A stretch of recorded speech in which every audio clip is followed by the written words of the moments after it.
Hi everyone, my name is Jeremy Willden and welcome to my course, Getting Started with Salt Open. I'm an automation engineer with Constellation Labs, a product development consulting firm. Technology development can be a lot of fun, but when it comes time to scale up the supporting infrastructure, tedious tasks become overwhelming.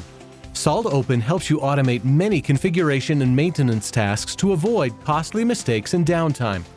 In this course, we are going to prepare you to build your own Salt configuration, getting you started on the path toward infrastructure as code, preparing you for later courses which build on this foundation.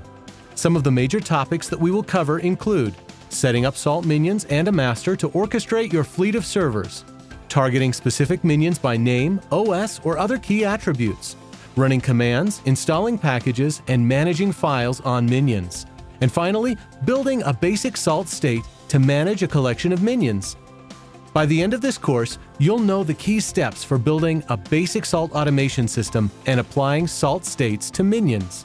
Before beginning the course, you should be familiar with basic command line tools and general networking concepts.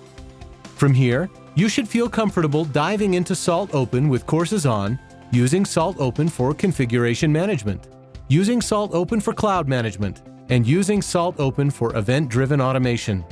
I hope you'll join me in this journey to learn Salt Open with the Salt Open Getting Started course at Pluralsight.